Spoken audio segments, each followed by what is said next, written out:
भूल और मनुष्य, इन दोनों का संबंध कुछ वैसा है जैसा पंख और चिड़िया का, जैसा धारा और नदिया का।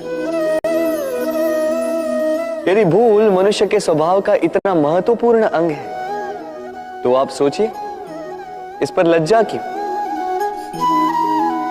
इस पर लज्जा करना ठीक है ही नहीं। वैसे देखा जाए तो भूल हमें स्वयं को और श्रेष्ठ बनाने का अवसर देती है, पहले से अच्छा प्रदर्शन करने की प्रेरणा देती है। अब कदाचित आप में से कुछ इस बात से सहमत नहीं हो, क्योंकि बहुतों की दृष्टि में भूल दोष को जन्म देती है, दोष अपराध को, और अपराध के लिए क्षमा नहीं दंड मिलना चाहिए। किंतु क्या आपने कभी सोचा है कि ऐसा क्यों होता है? क्या कारण है इसका? इसका कारण है भूल स्वीकार करने से बचना। यदि आप कोई भूल करोगे और उसे स्वीकारोगे नहीं तो वो भूल दोष में बदल जाएगी और वो दोष अपराध। तो साहस रखिए, अपनी भूल को स्वीकार करना अपनी भूल को सुधारने की दिशा में सबसे पहला कदम होता है।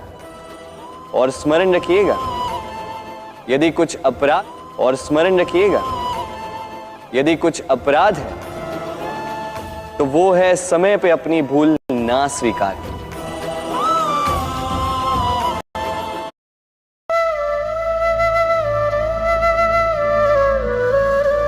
इतना सुंदर पुस्तक है, सुंदर आवरण है,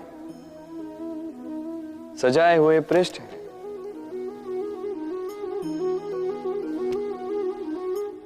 किंतु क्या ये सत्य में अद्भुत पुस्तक कहलाने की पात्र है? क्या इसमें जो लिखा है वो सत्य है, प्रेरणादायी है, हमारे लिए मूल्यवान है? कैसे निश्चय लिया जाए इस बात का? अब आप सोचेंगे कि सीधी सी बात है, आवरण को देख के पुस्तक की गुणवत्ता कैसे जानी जा सकती? इसके लिए तो आपको उसे पढ़ना होगा, उसे समझना होगा, समय देना होगा, है ना? बिल्कुल उचित सोच रहे हैं आप। बस आश्चर्य की बात यह है कि पुस्तक के विषय में आप ये सारी बातें जानते हैं, किंतु किसी व्यक्ति के विषय में आप ये सारी बातें मन में नहीं लाते। व्यक्ति का मूल्यांकन भी उसके वस्त्रों से, उसके शारीरिक रूप से या उसकी सुंदरता से नहीं किया जा सकता। उसके लिए आपको उस व्यक्ति को पढ़ना होगा, उसे समझना होगा, उसे समय देना होगा। पर हम क्या करते हैं? पहनावे, रंग, सुंदरता को देखकर आकर्षित हो जाते हैं, उसे प्रेम समझ बैठते हैं, और आए दिन कोई ना कोई ये कहते सुनाई देता है कि उसकी प्रेम कहानी सफल नहीं हो पाई, उसे छल मिला। किंतु इसमें दोष किसी और का नहीं, स्वयं आपका है। आपने उस व्यक्ति को समय नहीं दिया, आपने उस व्यक्ति के विचार नहीं परखे। प्रेम 2 क्षण में बनने वाला पकवान नहीं है, इसका स्वाद चखने के लिए आपको जीवन भर का समय देना पड़ेगा। तो समय दीजिए, एक दूसरे के रूप से नहीं, आत्मा से जुड़ी। निश्चित ही मनुष्य की सोच संसार का सबसे गहन या कहो सबसे कठिन भाव है। कब क्या होने के पश्चात ये मन क्या सोच बैठेगा, ये कहना असंभव है। और यही सोच कई बार हमारे मन में हीन की भावना ले आती। हम सदा हमसे ऊपर की श्रेणी के व्यक्तियों को देखते हैं, उनके जीवन का विश्लेषण करते हैं, और फिर स्वयं को हीन समझ लेते हैं। इसके पास इतना धन है, इसके पास कितना बल है, और मेरे पास कुछ भी नहीं। मैं कितना हीन व्यक्ति हूं, संसार के लिए मैं कुछ भी नहीं। होता है ना ऐसा? किंतु ऐसा नहीं है, आपके पास भी बहुत कुछ है। पलट के देखिए, किसी भूखे व्यक्ति को केवल एक रोटी मिल जाए तो भले ही दूसरों के लिए वो अन्न का दाना होगा, किंतु उसके लिए वो भोज से कम नहीं।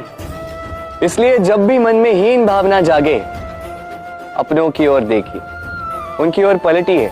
आपको विश्वास हो जाएगा कि भले ही आप ये मानते हो कि इस संसार के लिए आप कुछ नहीं है, कुछ लोगों के लिए आप संपूर्ण संसार है।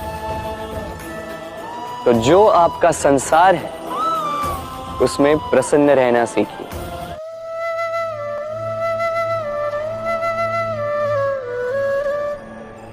असमंजस में होंगे ना कि मैं क्या कर रहा हूं, क्या लिख रहा हूं, देखना चाहेंगे? अब आप सोच रहे होंगे कि मैं माटी पे माटी क्यों लिख रहा हूं। इसके पीछे एक बड़ा कारण है, किंतु वो बताने से पूर्व तनिक मुझे पानी पे पानी तो लिखने दीजिए।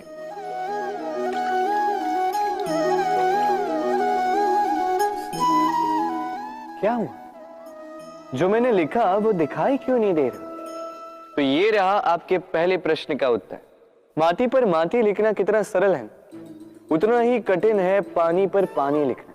संबंध भी कुछ इसी प्रकार होते हैं। बनाते समय माटी पर लिखने जितने सरल और निभाते समय पानी पर लिखने जितने कठिन। अब प्रश्न ये उठता है कि पानी पे लिखा कैसे जाए।